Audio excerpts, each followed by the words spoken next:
Hello বন্ধুরা, আমি মাফি। প্রতিদিন নতুন নতুন রহস্যময় মাফিয়া, হ্যাকার আর অবহেলার গল্প পেতে আমাদের চ্যানেলটি সাবস্ক্রাইব করে পাশে থাকবেন। আমাকে আর মেরো না, আমাকে ছেড়ে দাও ভাইয়া। আমি একটা মেয়ে মানুষ, আমাকে এভাবে মারছো কেন? একদম চুপ। গুন্ডামি করার সময় তো ছেলে মেয়ে বুঝুনি, এখন কেন চিৎকার করছো? তোদের মতন মেয়েদের এভাবেই মেরে ফেলা উচিত। আমার কাছে কোনো কিছুই নেই। আমার কাছে অপরাধী মানে অপরাধী, সেটা ছেলে হোক অথবা মেয়ে। ভাই আমাকে ছেড়ে দাও, আমি আর কোনো দিনও এরকম কোনো কাজ করব না। কথা দিচ্ছি আমি এখন থেকে ভালো হয়ে যাব, আর কোনো দিনও কলেজের মধ্যে গুন্ডামি করব না। রিয়া কান্না করে যাচ্ছে, কিন্তু সামনে থাকা ছেলেটা কোনো কথাই শুনছে না। সামনে থাকা ছেলেটা মুখে কালো মাস্ক পরে রিয়াকে আঘাত করেই যাচ্ছে। হাতে তার একটি চাবুক। রিয়া যে একটি মেয়ে মানুষ এটা তার কোনো খেয়াল নেই, সে মেরেই যাচ্ছে। রিয়া তখন চিৎকার করতে করতে মাটিতে শুয়ে পড়ল। ছেলেটা তখন তাকে মারতে মারতে রক্তাক্ত করে ফেলল। এরপর তার রক্ত হাতে নিয়ে সেই রক্ত দিয়ে একটি বোর্ডের মধ্যে তার নাম লিখে ফেলল। এই নিয়ে তার 17 নাম্বার। রিয়ার হালকা হালকা নিঃশ্বাস চলতেছে। এটা দেখার পর সে তার মুখের মধ্যে পাড়া দিয়ে এরপর ধারালো তলোয়ার দিয়ে আঘাত করল। রিয়ার বুকে রক্তাক্ত। রিয়া কি করবে, কিন্তু কেউ কোথাও নেই। ছেলেটা হাসতে হাসতে বলল, আমার সাথে যেই লাগতে আসবে তাকে এইভাবে শেষ হয়ে যেতে হবে। আমি কাউকে চিনি না, আমার কাছে রক্ত সবকিছু। আমি রক্ত নিয়ে খেলা করি। আস্তে আস্তে ছেলেটা বেরিয়ে গেল। পরের দিন সকাল হতেই রিয়ার লাশ পাওয়া গেল কলেজের গেটের সামনে। কলেজের সকল ছাত্রছাত্রীরা আতঙ্কিত হয়ে গেল, কারণ এই রকম কিছু কেউ চিন্তাও করতে পারেনি। রিয়ার মতো একটি মেয়ের লাশ সেভাবে পড়ে থাকবে।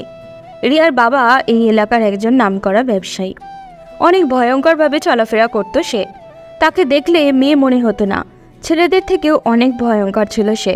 কিন্তু এভাবে তাকে কেউ মেরে দিয়ে চলে যাবে, এটা সবার কাছে একটু অদ্ভুতই মনে হচ্ছে। এদিকে আমি সকাল সকাল উঠে ভার্সিটির জন্য বের হচ্ছি, তখনই আমার বোন আসলো আমার কাছে। আমার একমাত্র বড় বোন, আমার বেঁচে থাকার একমাত্র অবলম্বন। যদি আমার বোন পৃথিবীতে না থাকতো তাহলে আমি অনেক আগেই হয়তো এই পৃথিবী ছেড়ে চলে যেতাম, যখন আমার পরিবারের সবাই মারা গিয়েছিল। এসব কথা পরে বলবো। আমার নাম তো এখনো বললাম না। আমি সিয়াম চৌধুরী, বাবা মায়ের একমাত্র ছেলে। আমার 2 বোন ছিল, কিন্তু বর্তমানে আমি আর আমার বড় বোন দিশা ছাড়া এই পৃথিবীতে আর কেউ বেঁচে নেই। আমাদের সবাইকে আমাদের থেকে কেড়ে নেওয়া হয়েছে। যখন ভার্সিটি যাওয়ার জন্য বের হব, তখন আমার বোন আমার কাছে এসে বলল, ভাই আমাকে তো যেতে হবে হসপিটালে, তোর কি কিছু লাগবে? না আপু, আমার কোনো কিছু লাগবে না। তুমি সাবধানে যাবে আর সাবধানে আসবে। আর সাবধানে যাওয়া আসা করে কি হবে? যা শেষ হবার তা তো হয়েই গেছে, এখন আর এসব বলে কোনো লাভ নেই। আপু, তুমি আবার এসব শুরু করেছো? তোমাকে না বললাম এই কথাগুলো আর কোনোদিন বলবে না? তাহলে তুমি কেন এসব কথা বলছো? তুমি কি বুঝতে পারো না তোমার এইসব কথা আমাকে কষ্ট দেয়? তাহলে তুমি কেন এসব কথা বলো? এসব কথা আর কোনোদিন বলবে না। আমি কি মিথ্যে কথা বলছি ভাই? যেটা শেষ হবার সেটা তো অনেক আগেই শেষ হয়ে গেছে। এখন তো আমি বেঁচে থেকেই মরে গেছি। আমি তখন আপুকে জড়িয়ে ধরলাম। আপু, আর কোনোদিনও এরকম কোনো কথা বলবে না।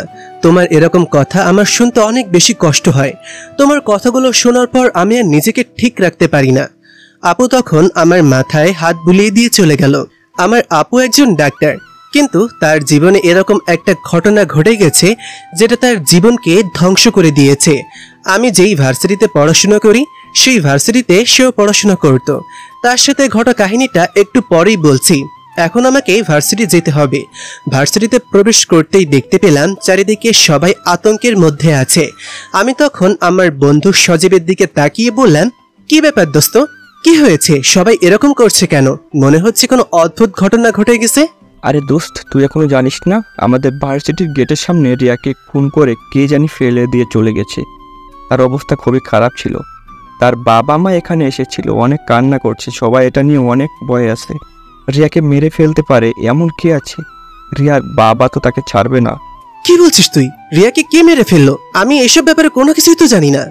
তোর তো ভালো হলো, তোকে সবার সামনে অপমান করেছিল রিয়া। আজকে রিয়ার লাশ গেটের সামনে, এটা তুই দেখতে পেলি না?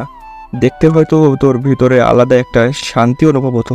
আরে কি বলিস, পাগল হয়ে গেছিস? একটা মানুষ মারা গেছে, তার লাশকে দেখে আমি কেন আনন্দ উপভোগ করব? সে হয়তো আমাকে ভুলে অপমান করেছিল, কিন্তু এরকম করা তো সঠিক না। তার কষ্টের দিনে তাকে নিয়ে উপহাস করাটা কোনো ভালো মানুষের কাজ কোনোদিনই হতে পারে না। হয়েছে ভাই, এসব বড় লোকদের ব্যাপার সেপার এসব আমাদের চিন্তা না করলেও চলবে। এখন আমাদেরকে ক্লাসে যেতে হবে, চল ক্লাস শেষ করি আগে। আমি তখন সজীবের সাথে ক্লাসে চলে গেলাম। ক্লাসে ঢোকার পর দেখলাম তেমন কোনো স্টুডেন্ট নেই। সবাই ওই ঘটনা নিয়ে অনেক বেশি আতঙ্কিত। আবার অনেকে বিনোদন করছে, মজা করছে দাঁড়িয়ে, কারণ রিয়া অনেক ভয়ঙ্কর একটা মেয়ে ছিল। স্যারও ক্লাসে আসছিল না। সজীব আমাদের মেয়ে ফ্রেন্ডগুলোর সাথে আড্ডায় ব্যস্ত হয়ে গেল। আমি তখন জানালার কাছে গিয়ে ক্যাম্পাসের দিকে তাকিয়ে আছি। মনে হলো সেই দিনের কথা, আমি প্রথম যেদিন ভার্সিটিতে প্রবেশ করেছিলাম। তখন অনেক ভয়ে ভয়ে প্রবেশ করেছিলাম। আমার বোন ছিল, কিন্তু এরপরও একটা ভয় কাজ করছিল। সবকিছুর পর নতুনভাবে প্রবেশ করলাম। তখন আপু আমাকে আমার ক্লাসে দিয়ে চলে গিয়েছিল তার ক্লাসে। আপুর ক্যাম্পাস ছিল একটু দূরে। আমি ভাবলাম নিচে থেকে ঘুরে আসি। যখন ক্যাম্পাসে প্রবেশ করলাম তখন হঠাৎ করে একটা ছেলে আমাকে ডাক দিল।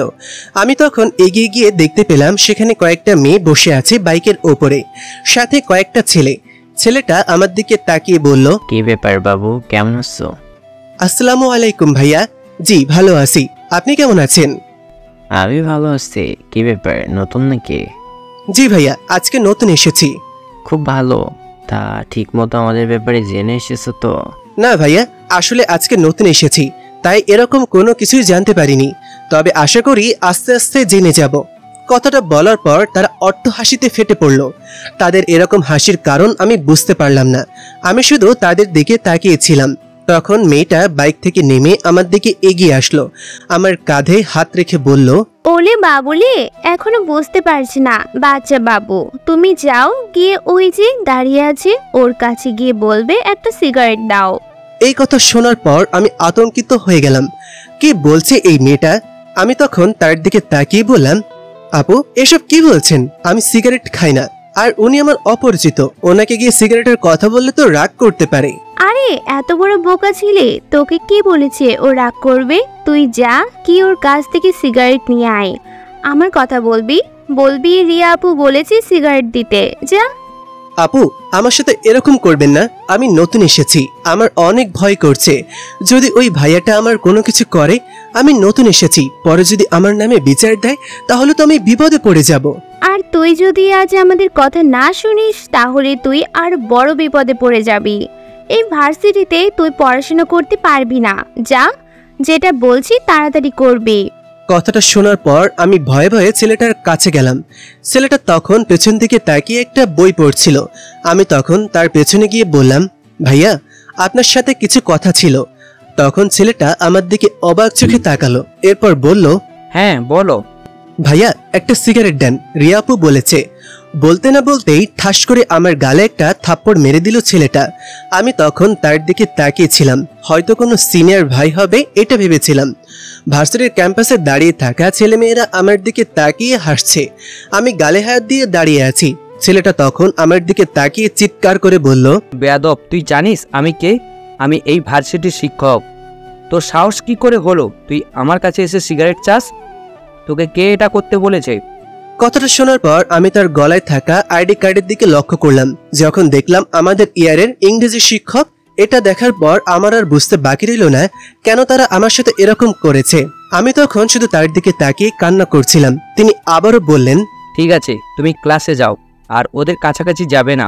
ওরা তোমাকে এরকম অপমান করার চেষ্টা করবে, এরকম কাজ আর কোনোদিনও করবে না। যাও। স্যার আমাকে ক্ষমা করে দিন, আমি আর কোনোদিনও এরকম কোনো কাজ করব না।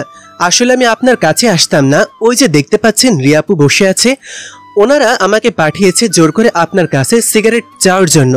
আমি আজকে নতুন এসেছি। তখন তিনি আমার দিকে কিছুক্ষণ তাকিয়ে থাকলেন, এরপর রিয়াপুর দিকে তাকালেন, কিন্তু কোনো কথা বললেন না। এরপর আমার দিকে তাকিয়ে আস্তে করে বললেন, আমি এই কথা শোনার পর সেখান থেকে দৌড় দিলাম। এখানে আর দাঁড়িয়ে থাকা আমার উচিত নয়, সেটা আমি খুব ভালো করেই বুঝতে পেরেছি। স্যার দেখলাম রিয়াপুকে কোনো কথা বলল না, হয়তো তার সাথে কথা বলে সময় নষ্ট করতে চাইছে না। আমি ক্লাসরুমে চলে আসার পর ক্লাসে স্যারও চলে আসলো, এসে সবার পরিচয় জানতে চাইলো। আমিও আমার পরিচয় দিলাম। স্যার যখন রেজাল্ট জানতে পারলো, এরপর আমাকে ক্লাসে মনোযোগ দিতে বলল এবং আমাকে কয়েকটা প্রশ্ন করলে সে প্রশ্নের সঠিক উত্তরগুলো দিলাম। সবকিছু দেখার পর স্যার আমার দিকে তাকিয়ে বললেন, আসলে শ্যাম, আমার মাথা তখন অনেক গরম ছিল। কি করে ফেলেছি। আর তুমি তো ইচ্ছা করে এই কাজ করনি। এরপরেও আমি তোমাকে থাপ্পড় দিয়েছি। এর জন্য আই অ্যাম রিয়েলি সরি। কি বলছেন স্যার? আপনি আমার কাছে সরি বলবেন না প্লিজ। এটা দেখতে অনেক খারাপ লাগে। আপনি আমার শিক্ষক, আমাকে মারতেই পারেন, আমি এতে কি মনে করব? আমি যদি এটা না করে অন্য কোনো বেয়াদবি করতাম তাহলে তো আপনি আমাকে মারতেন। তাই প্লিজ এরকম কথা বলবেন না। ওকে শ্যাম, বসো। আমি সেদিন বাসায় চলে গেলাম। এরপর থেকে রিয়া আপুর সাথে মাঝে মাঝেই দেখা হতো। উনি আমাকে এটা ওটা বলতেন। যদি আমি করতাম তাহলে চুপচাপ ছেড়ে দিত, আর যদি তার সাথে বেয়াদবি করতাম সে আমাকে থাপ্পড় দিত সবার সামনে।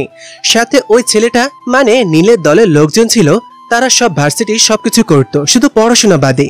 পড়াশোনা করার জায়গায় তার আতঙ্ক সৃষ্টি করেছিল।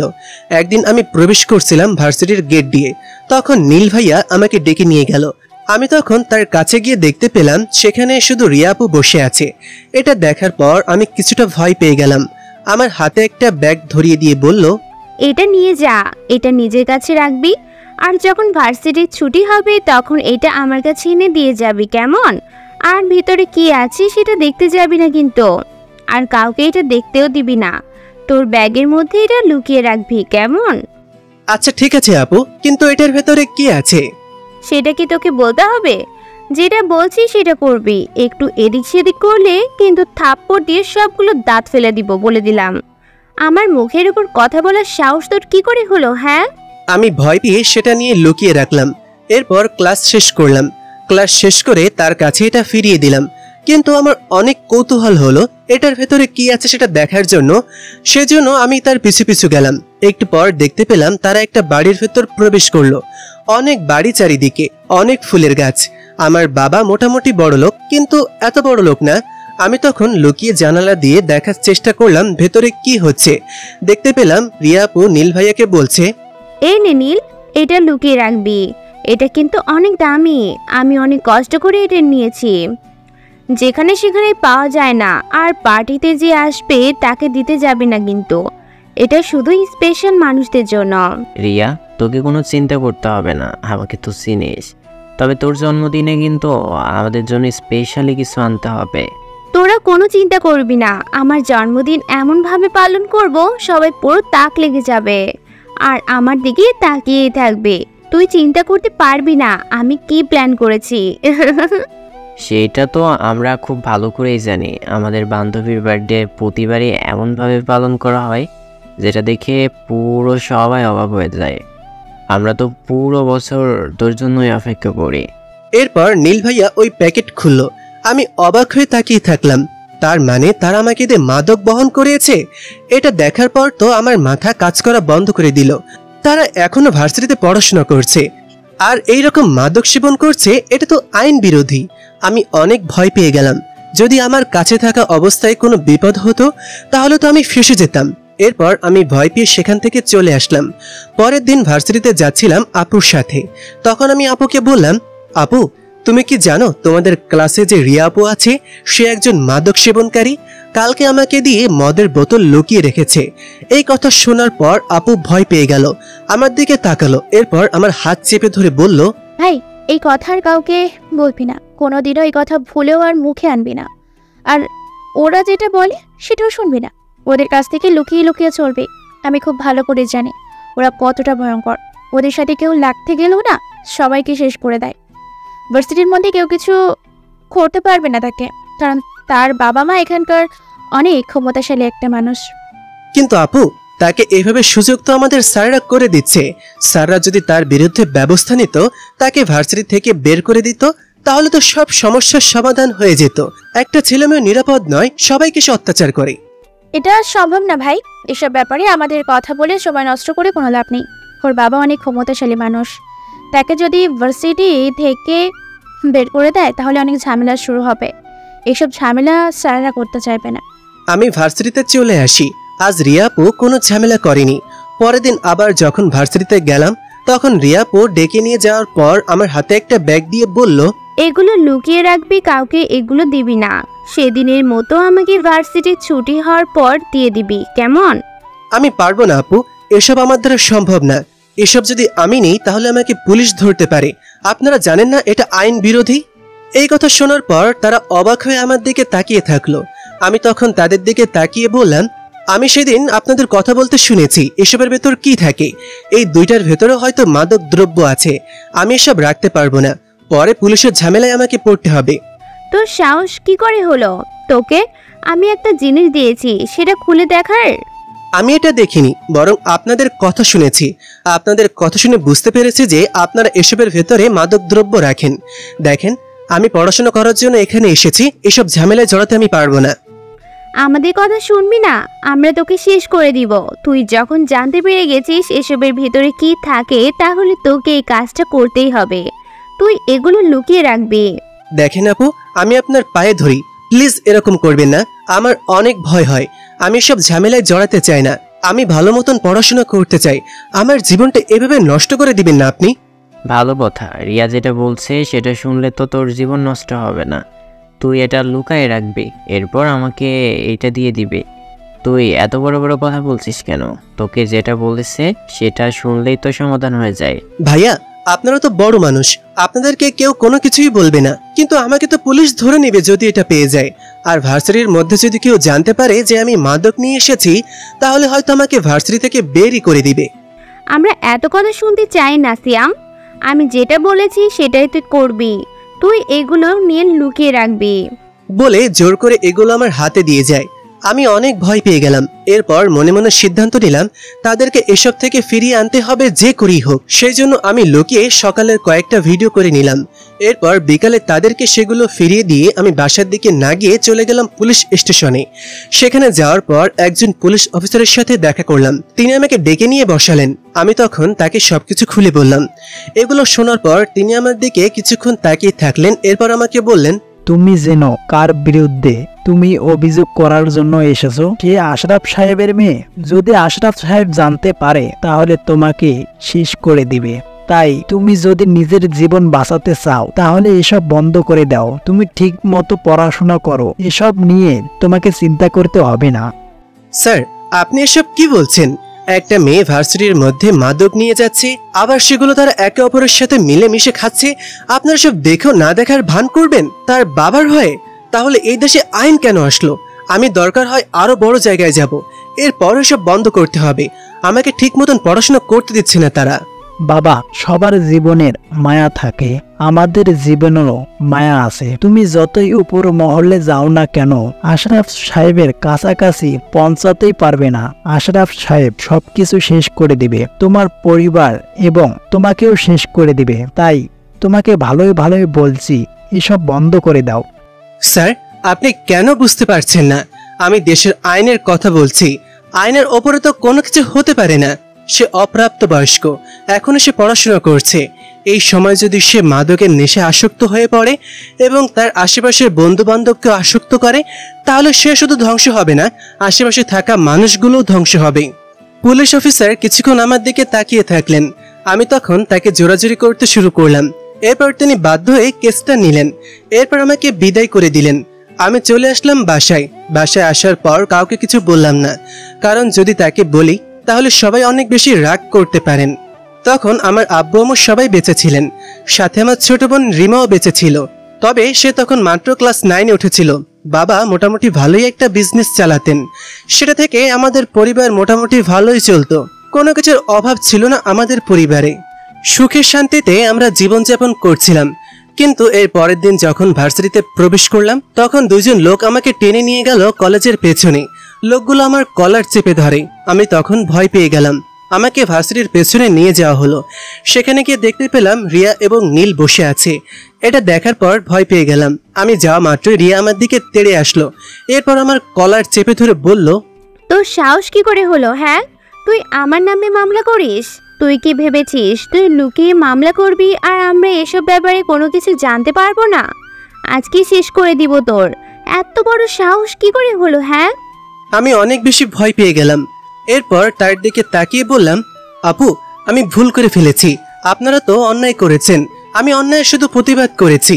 দেখেন, এইসব ভালো না। আপনারা যেটা করছেন সেটা করলে আপনাদের জীবন নষ্ট হবে, সাথে এই ভার্সিটির পরিবেশও নষ্ট হবে। আপনারা আপনাদের জীবনের কথা চিন্তা করুন একবার। তোর এত বড় সাহস কি করে হলো? তুই আমার মুখের উপর কথা বলিস? আমার বিরুদ্ধে অভিযোগ করার তোর সাহস কি করে হলো? হ্যাঁ, তোকে আমি শেষ করে দিব আজকে। রিয়া, তুই এখনো দাঁড়িয়ে আছিস কেন? আজ পর্যন্ত এই ভার্সিটির কেউ আমাদের বিরুদ্ধে কোনো অভিযোগ করতে পারেনি। এই ছেলের এত বড় সাহস কি করে হলো আমাদের বিরুদ্ধে অভিযোগ করে? ওকে যতক্ষণ না শেষ করব ততক্ষণ পর্যন্ত আমার শান্তি নেই। ওকে এক্ষুনি শেষ করে ফেলবো, তুই সরে যা। বলতে না বলতে রিয়া আমাকে নীলের হাতে ছেড়ে দিল। নীল ভাইয়া তখন আমাকে মারতে শুরু করলো। আমি কান্না করছি, কিন্তু তারা আমাকে মারতে মারতে রক্তাক্ত করে ফেলল। তখন আমার চিৎকার শুনে কিছু ছাত্রছাত্রী সেখানে এসে গেল। তখন নীল আমাকে ধাক্কা দিয়ে ফেলে বলল, আজকের কথা মনে রাখিস, আর একদিন যদি আমাদের নামে অভিযোগ করিস তাহলে বুঝতে পারবে আমরা কি জিনিস। আমাকে এখনো তুই চিনতে পারিস নে। তখন দৌড়ে কোথাও থেকে আমার আপু চলে আসলো। দিশা আপু তখন রিয়াপুর সামনে দাঁড়িয়ে কান্না করে বলল, শ্রিয়া, তুই এটা কি করলি? আমার ভাই না হয় একটু ভুল করে ফেলেছে, এই বলে তোকে মারবি? আমার ভাইটার কি অবস্থা করেছিস? দিশা, এটা তোর ভাই? হ্যাঁ, এটা আমার একমাত্র ভাই। তুই এটা কি করে করতে পারলি? আমার ভাইয়ের অবস্থাটা কি করেছিস? যা, তোর ভাই বলে আজ ছেড়ে দিলাম। আরেকদিন যদি এরকম করে তাহলে একদম শেষ করে ফেলবো। আমার বিরুদ্ধে অভিযোগ করার সাহস ওর কি করে হলো? হ্যাঁ দোস্ত, আমি তোকে কথা দিচ্ছি, আমার ভাই আর এরকম করবে না। তুই ওকে ছেড়ে দে। ও বুঝতে পারেনি, নতুন এসেছে, তাই এরকম কাজ করে ফেলেছে। আমি তাকে বোঝাবো, ও আর কোনোদিন এরকম করবে না। এরপর আপু সেখান থেকে আমাকে নিয়ে আসলো। এরপর হসপিটালে নিয়ে গেল। সেখানে নিয়ে যাওয়ার পর আমাকে ব্যান্ডেজ করে দিল। যখন বাসায় ফিরলাম তখন আব্বু আমাদেরকে জিজ্ঞাসা করলো এই অবস্থা কি করে হলো। তখন আপু সবকিছু খুলে বলল। আব্বু তখন আমাকে বলল, দেখ বাবা আশরাফ, লোকটাকে আমি খুব ভালো করেই চিনি। ও ব্যবসা যেরকম অনৈতিকভাবে করে ঠিক সেরকম সব কিছু জোর করে করতে চাই। তুই এসব ব্যাপারে কোনো কথা বলবি না। তুই পড়াশোনা করতে যেখানে গিয়েছিস ভালো মতো পড়াশোনা করবি, এরপর বাইরে কোনো কিছু করার দরকার নেই। কিন্তু আব্বু আমাকে বারবার জোর করে ওর মাদক আমার কাছে লুকিয়ে রাখতো। আমি না করলে আমার সাথে এরকম ব্যবহার করে। এখন আমি কি করব বলো? আচ্ছা, আমি এই ব্যাপারটা নিয়ে তোর ভার্সিটিতে গিয়ে কথা বলবো। এই ব্যাপারে তোকে কিছু করতে হবে না। তুই যদি কিছু করতে চাস তাহলে ওরা তোর ক্ষতি করার চেষ্টা করবে। এমনিতেই তোর যা অবস্থা করেছে, যদি আর এরকম করিস তাহলে তোকে মারার প্ল্যান করবে। আমি ওদেরকে খুব ভালো করেই চিনি। আশরাফ হলো এই দেশের মাদক সাপ্লাইকারীদের প্রধান। তার মেয়ে এরকম করবে না তো কি হবে? এই কথা শোনার পর আমি আর কিছু বলতে পারলাম না।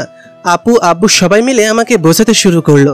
তাদের কথা শোনার পর মনে মনে ভাবলাম তাদের বিরুদ্ধে আর কথা বলবো না। এভাবে 1 সপ্তাহ শুয়ে থাকতে হলো। এরপর সুস্থ হলাম। কিন্তু ভার্সিটিতে যাওয়ার পর যখন দেখতে পেলাম সে আরো একটা ছেলেকে মারছে, ঠিক সেরকম নতুন আসার পরে ছেলেটা গ্রাম থেকে এসেছে। এটা দেখার পর আমার অনেক খারাপ লাগলো। আমাকে যে করে হোক এটার বিরুদ্ধে কিছু করতে হবে। আমি যদি এটার বিরুদ্ধে কিছু না করি তাহলে তারা এভাবেই অত্যাচার করে যাবে সবাইকে। এটা তো হতে পারে না। সেজন্য আমি চলে গেলাম ভার্সিটির উপাচার্যের রুমে। প্রিন্সিপালের কাছে যাওয়ার পর তিনি আমাকে নিয়ে বসালেন। আমি তখন তাকে বললাম, স্যার, নীল ভাইয়া আর রিয়াপুর ব্যাপারে আপনাদের সাথে কথা বলতে এসেছি। ওনারা যেটা শুরু করেছেন সেটা তো মেনে নেওয়ার মতন না। দিনের পর দিন তারা নতুন নতুন ছাত্রছাত্রীদের অত্যাচার করে যাচ্ছে। আমি নতুন আসার পরও আমাকে অত্যাচার করেছে। এখন আমাকে বন্ধ করেছে, কিন্তু রাজু নামের একটা ছেলে গ্রাম থেকে এসেছে, তাকে আজ সবার সামনে মেরেছে। এগুলোর কি কোনো বিচার হবে না? এই কথা শোনার পর প্রিন্সিপাল আমার দিকে কিছুক্ষণ তাকিয়ে থাকলেন। হয়তো এর আগে কেউ সাহস করে কোনোদিন অভিযোগ জানেনি তার কাছে। আমি প্রথম, সেই জন্য তিনি দীর্ঘক্ষণ আমার দিকে তাকিয়ে থাকলেন। এরপর আমাকে বললেন, কি বলো? আমি তো এই ব্যাপারে কিছু জানি না, তবে এখন দেখি আমি এটার বিচার করার চেষ্টা করব। আমি দেখতেছি কি করা যায়। তুমি কোনো চিন্তা করো না, তুমি ক্লাসে যাও। স্যার, এটা যত দ্রুত সম্ভব সমাধান করার চেষ্টা করুন। যদি এটা সমাধান না করেন তাহলে আমরা আর ক্লাস করতে পারবো না। ভার্সিটিতে আমরা পড়াশোনা করার জন্য আসি। যদি পড়াশোনায় ঠিক মতন করতে না পারি তাহলে ভার্সিটিতে কেন আসলাম? আপনি একটু ওদিকটা দেখবেন আশা করি। তোমাকে কোনো চিন্তা করতে হবে না, আমি এই দিকটা দেখতেছি। তুমি এখন ক্লাসে যাও, আর এই ব্যাপারে কারোর সাথে কথা বলবে না, কারণ এতে করে আমাদের ভার্সিটির সম্মান নষ্ট হবে। তুমি আমাদের ভার্সিটির ছাত্র হয়ে ভার্সিটির সম্মান নষ্ট করতে পারো না। অবশ্যই স্যার, আমি কেন ভার্সিটির সম্মান নষ্ট করব? আমিও এই ভার্সিটিতে পড়ি, এই ভার্সিটির সম্মানের সাথে আমার সম্মানও জড়িত, তাই আমি এই ভার্সিটিকে কখনোই অপমান করতে চাই না। সেজন্য এটা আপনার কাছে এসে জানালাম। যদি আপনি সঠিক সময় এটার ব্যবস্থা না নেন তাহলে কিন্তু একসময় ছাত্ররা আন্দোলন করতে শুরু করবে। তোমাকে তো বললাম তুমি কোনো চিন্তা করো না, আমি যত দ্রুত সম্ভব তাদের বিরুদ্ধে ব্যবস্থা নেওয়ার চেষ্টা করছি। বুঝতেই পারছো, এসব বলেই হয়ে যায় না, তাদের বিরুদ্ধে প্রমাণ জোগাড় করতে হবে। সবাই তো তাদের বিরুদ্ধে সাক্ষ্য দিতে চায় না। আমি দেখি এই ব্যাপারটা নিয়ে ভার্সিটির প্রশাসনের সাথে কথা বলবো, তারা এটা তদন্ত করে দেখবে। যদি সত্যি হয় তাহলে তাদেরকে শিক্ষা দেওয়া হবে। আমি তখন অনেক খুশি হয়ে গেলাম। যাক, উপাচার্য স্যার আমাকে ভালো আশ্বাস দিয়েছেন। আমি তখন ক্লাসে চলে আসলাম। পরের দিন তারা আর কিছুই করলো না। এটা দেখার পর আমি মনে মনে অনেক খুশি হলাম।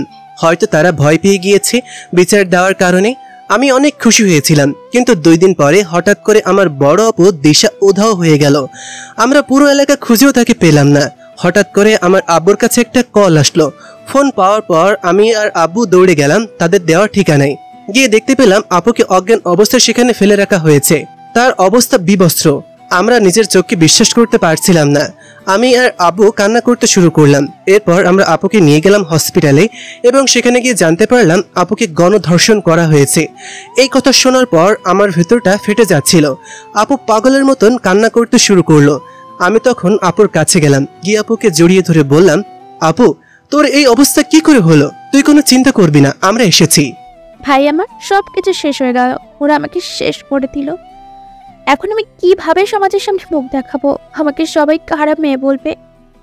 কিন্তু ওরা আজকে জোর করে তুলে নিয়ে গেছে, আমি ওদেরকে চিনতে পারিনি। ভাই কি বলছিস আপু? তোকে কোথা থেকে তুলে নিয়ে চলে গেল? ওদেরকে চিনতে পারিসনি মানে? এখন ওদেরকে আমরা কিভাবে খুঁজে বের করব? কারা তোর সাথে এত বড় অন্যায় করলো? আমি জানি না ভাই, তারা সবাই মুখে মুখোশ পরেছিল, কালো মুখোশ। এই যে তাদের মুখোশটা আমার হাতে চলে এসেছিল, আমি সেটা জামার ভিতরে লুকিয়ে রেখেছি। ভেবেছিলাম হয়তো তারা আমাকে মেরে ফেলবে। এরপর তাদের খনিকে খুঁজতে গিয়ে এই মুখোশটা কোনো কাজে লাগতে পারে, কিন্তু তারা আমাকে মারেনি, আমাকে শেষ করে দিয়েছে। এখন তো আমি বেঁচে থেকেও মারা গেছি। আপু পাগলামি করবি না, তোর কিছুই হয়নি। কেউ তোকে কিচ্ছু করতে পারবে না। আমরা যতদিন আছি কেউ তোকে অপমান করতে পারবে না। তুই কি নিজের ইচ্ছায় ওইখানে গিয়েছিস নাকি? ওরা তোকে জোর করে তুলে নিয়ে গিয়েছে, তাই কোনো চিন্তা করবি না। না ভাই, আমার মনে হচ্ছে আমার ভার্সিটিতে পড়া হবে না রে। আমি এই ভার্সিটিতে আজ যেতে পারবো না। এতক্ষণে হয়তো সবাই চেনে গেছে আমার সাথে এই কাজ হয়েছে। এখন সবাই আমাকে অপমান করবে, আমি কিভাবে তাদের সাথে ক্লাস করব? আমরা তখন অনেক কষ্টে আপুকে বোঝালাম। আমরা শুধু ভাবছিলাম আপু যদি নিজের জীবনের জন্য ভুল কোনো সিদ্ধান্ত না নিয়ে ফেলে। কিন্তু আমি আম্মুকে কল করে দিলাম যাতে আপুকে সবসময় নজরে রাখে। এর প্রায় 1 সপ্তাহ পরে আমি গেলাম ভার্সিটিতে। সেখানে যাওয়ার পর আমি খুঁজতে শুরু করলাম কারা এই কাজ করতে পারে আপুর সাথে।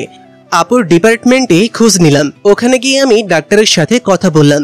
আপু যেহেতু মেডিকেল স্টুডেন্ট, তাই তার বন্ধু বান্ধব সবাইকে জিজ্ঞাসা করলাম, কিন্তু কেউ এই ব্যাপারে কোনো কিছুই জানে না। তাদের রিপোর্টে এমন কোনো কিছুই নেই যে আপুকে ডিস্টার্ব করা হতো। এভাবে খুঁজতে খুঁজতে প্রায় 10 দিন কেটে গেল। হঠাৎ করে একদিন দেখতে পেলাম আপু যে মুখোশটা আমাকে দেখিয়েছিল সেই মুখোশ নীলের হাতে। নীল সেটা আমাকে দেখে লুকানোর চেষ্টা করছে। এটা দেখার পর আমি দৌড়ে তার কাছে গেলাম, গিয়ে তার গলা চেপে ধরলাম। এরপর বললাম, তুই এসব করেছিস তাই না? আমার আপুর সাথে এত বড় অন্যায় করার আগে তুই একটা বড় চিন্তা করলি না? একটা মেয়ের জীবন তুই নষ্ট করে দিলি, তোকে আমি ছাড়বো না।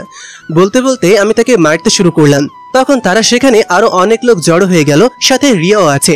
রিয়া এবং তার বান্ধবীরা আমাকে মারার জন্য এগিয়ে আসলো। আমি তখন তাদেরকে বললাম, আজ তোদেরকে কেউ বাঁচাতে পারবে না আমার হাত থেকে, তোদেরকে আমি শেষ করে দেব। সিয়াম, তুই কিন্তু বাড়াবাড়ি করছিস। তুই আমকে কেন মারছিস? আমি কি করেছি? তোর কাছে কোনো প্রমাণ আছে আমি তোর আপুর সাথে এমন করেছি? এমনি এমনি আমার নামে মিথ্যা অভিযোগ তোলার চেষ্টা করছিস কেন? তোকে আমি ছাড়বো না, শেষ করে দিব তোকে। নীল, এই ছেলেটাকে ছাড়বি না। এই ছেলেটার এত বড় সাহস কি করে হলো? ও তোর গায়ে হাত তুলে?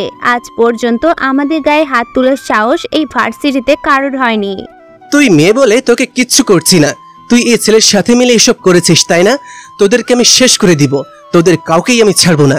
তোরা কি ভেবেছিস আমরা কিছু করতে পারবো না? ছাত্রদের এভাবে ভয় দেখিয়ে যাবি? আমার বোনের সাথে এত বড় অন্যায় করার শাস্তি তোদেরকে পেতেই হবে। তোদেরকে আমি কিছুতেই ছাড়বো না। কে কাকে মারে সেটা একটু পরে দেখতে পাবি। এই ছেলেটার হাত পা ভেঙে দে। আমারও রাগ উঠে গেল। আমিও তাদেরকে মারতে শুরু করলাম। তারাও আমাকে সবাই মিলে মারছিল। আমি তখন নীলকে মেরে রক্তাক্ত করে ফেললাম। একটু পর সেখানে অনেক ছাত্রছাত্রী চলে আসলো। সেখানে ভার্সিটির প্রিন্সিপাল সহ অনেক প্রফেসর চলে আসলেন। আমি তখন উপাচার্য স্যারের দিকে তাকিয়ে বললাম, স্যার, আমার বোনের সাথে খারাপ কাজ করেছে এই নীল। আমার বোনকে ধর্ষণ করেছে, ওকে ছাড়বেন না। উনি তখন আমার দিকে তাকিয়ে থাকলেন। এরপর হঠাৎ করে আমার গালে ঠাস ঠাস করে কয়েকটা থাপ্পড় বসিয়ে দিলেন। আমি কিছুই বুঝতে পারলাম না।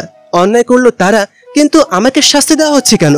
আমি তখন তার দিকে তাকিয়ে বললাম, স্যার, আপনি এসব কি করছেন? তারা অন্যায় করেছে, আমাকে কেন মারছেন? চুপ বেয়াদব, তোর মতন একটা ছেলেকে আমি ভার্সিটিতে রেখেছি, এটা ভাবতেই আমার খারাপ লাগছে। তোকে আজকে এই ভার্সিটি থেকে বের করে দেব। তোর সাহস কি করে হলো? তোর কাছে কি প্রমাণ আছে নীলের বোনকে ধর্ষণ করেছে? প্রমাণ দে। যদি প্রমাণ দিতে না পারিস তাহলে তোকে আজকে ভার্সিটি থেকে বের করে দেব। স্যার, আমার বোনের কাছে একটা মাস্ক আছে। মাস্কটা যে তাকে ধর্ষণ করেছিল তার মুখে ছিল। আমার বোন সেটা নিয়ে এসেছে। সেই মাস্কের মতো নীলের কাছেও একটা মাস্ক ছিল। সে এটা আমাকে দেখে লুকানোর চেষ্টা করেছে। রিয়া তখন এগিয়ে এসে স্যারের সামনে দাঁড়িয়ে ভদ্রমের মতন বলতে শুরু করলো, স্যার, ওই দিন আমার জন্মদিন ছিল। ওই দিন নীল আমার সাথেই ছিল। আর একরকম মাস্ক অনেকেরই থাকতে পারে, তাই বলে যে ওর বোনকে ধর্ষণ করেছে তার কি প্রমাণ আছে কোনো? ও আপনাদের সবার সামনে নীলকে মেরেছে। আপনারা ওকে শাস্তি দিন। রিয়া ঠিক কথা বলেছে। এরকম মার্কস অনেক থাকতে পারে, তাই বলে এটা কোনোদিনও প্রমাণ হয় না যে নীল এই কাজ করেছে। তুমি নীলের গায়ে কেন হাত তুললে? নীল তোমার বড় ভাই, ওর গায়ে হাত তুলতে একবার চিন্তা করলে না? বেয়াদবি করলে কেন? ওর কাছে সবার সামনে তুমি ক্ষমা চাইবে, এরপর ভার্সিটি থেকে বের হয়ে যাবে। এই কথা শোনার পর আমি কি করব কিছুই বুঝতে পারছিলাম না। আমি কোনো অন্যায় না করেও আমাকে বের করে দিতে চাইছে, এর মানে কি? আমি তখন স্যারের দিকে তাকিয়ে বললাম, স্যার, আপনাকে আগেও আমি এদের কর্মকাণ্ড সম্পর্কে বলেছিলাম, এরপরও কেন আপনি আমাকে বিশ্বাস করছেন না? তাহলে কি আপনি ওদের সাথে যুক্ত আছেন? ওই ছেলে, তোমার সাহস কি করে হলো? তুমি আমার বিরুদ্ধে এত বড় একটা অভিযোগ করো? এখনই তোমাকে ভার্সিটি থেকে বের করে দিব।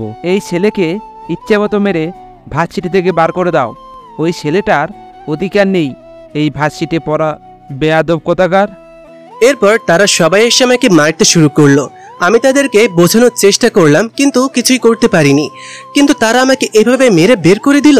আমি কিছুই করতে পারলাম না। যখন বাসায় আসলাম তখন সবকিছু খুলে বললাম। আপু এই কথা শোনার পর আরো ভেঙে পড়লো, কান্না করতে শুরু করলো। আমি তখন আপুকে বোঝাতে শুরু করলাম। আপু অনেক ভেঙে পড়েছে।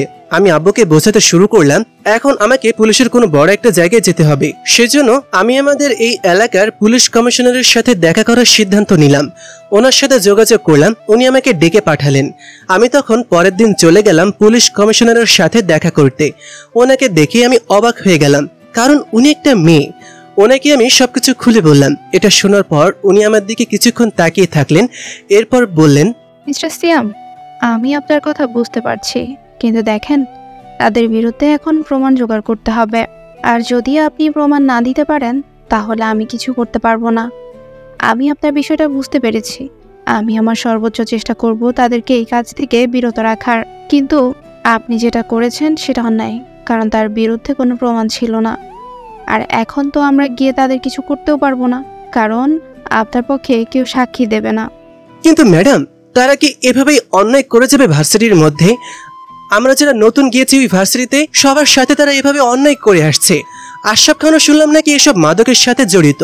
আপনারা কি আশরাফ খানের বিরুদ্ধে কোনো ব্যবস্থা নেননি? দেখেন, আপনি যেটা বলছেন এটা করতে গিয়ে আপনার জীবনই কিন্তু হুমকির মুখে পড়বে। আমাদের পুলিশের অনেক লোকেরাই তাকে ভয় পায়, অনেকেই আবার টাকা খেয়ে বসে আছে। দেখুন, আমি জানি আপনি যেটা বলছেন সেটা সত্য, কিন্তু আমাদের হাতে এখন তার বিরুদ্ধে প্রমাণ নেই। আপনাকে একটা কথা বারবার বোঝানোর চেষ্টা করছি যে প্রমাণ লাগবে। তাদের বিরুদ্ধে যাই করতে চাই না কেন প্রমাণের প্রয়োজন হবে, কিন্তু সেই প্রমাণটাই আমাদের কাছে নেই। আশরাফ খানকে আমি অনেক দিন থেকেই ধরার চেষ্টা করছি, কিন্তু তাকে পাচ্ছি না। যদি তাকে সুযোগ পাই তাহলে আমিও তাকে ছাড়বো না।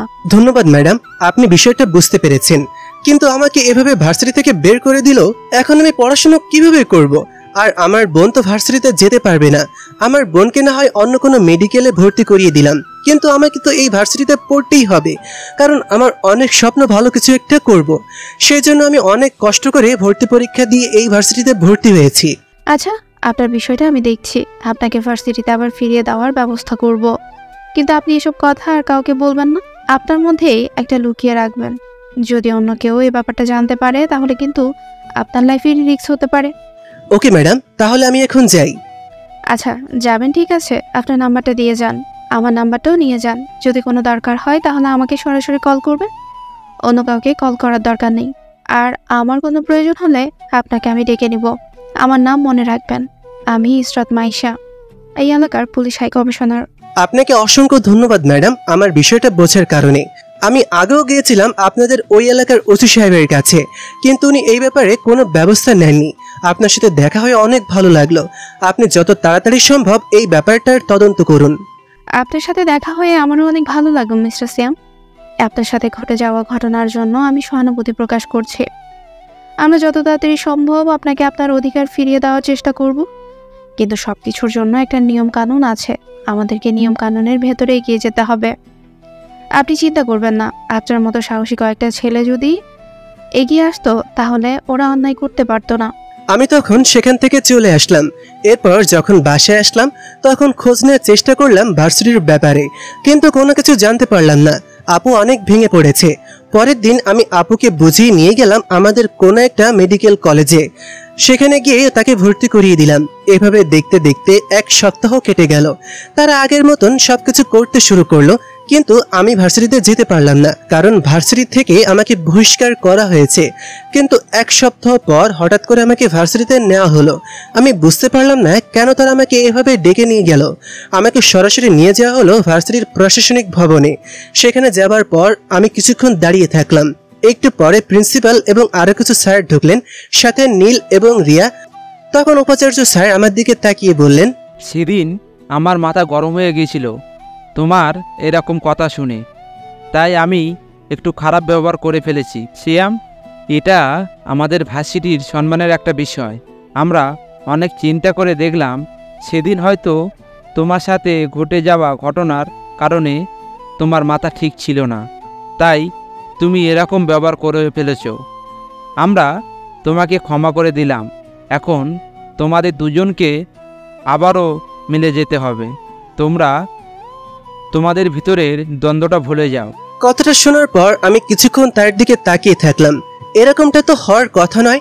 তারা তো এরকম মানুষ নয় যে আমাকে আবার ফিরিয়ে আনবে। তাহলে কি এর ভেতরে আরো কোনো প্ল্যান আছে? আমি তখন কিছুক্ষণ তাকিয়ে আছি। নীল তখন আমার দিকে এগিয়ে আসলো, এরপর আমার সামনে দাঁড়িয়ে বলল, সিয়াম, আমি সত্যি কথা বলছি। আমি তোমার বোনের সাথে কোনো খারাপ কিছু করিনি। এই ব্যাপারে আমি কোনো কিছু জানিও না, হয়তো অন্য কেউ করেছে। আমি সেদিন ছিলাম রিয়ার বার্থডেতে। আমি কিভাবে তোমার বোনের সাথে এরকম খারাপ কাজ করব? সে তো আমার ক্লাসমেট। তুমি প্লিজ আমার কথা বিশ্বাস করো।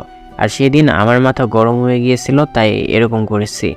আমরা সব কিছু ভুলে গিয়ে আবার একসাথে একই ভার্সিটিতে পড়াশোনা করব।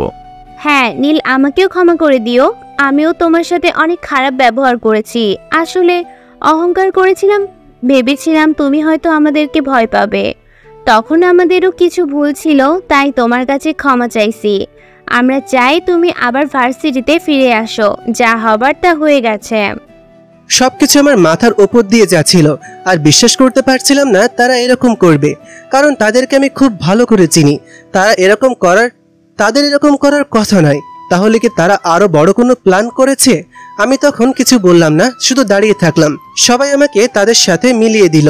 এরপর উপাচার্য স্যার আমাকে বললেন, কালকে থেকে ভার্সিটি আসবে। তোমাকে বহিষ্কার করা হয়েছিল, সেটা তুলে নেওয়া হলো। কালকে থেকে তুমি নিয়মিত ভার্সিটি আসবে।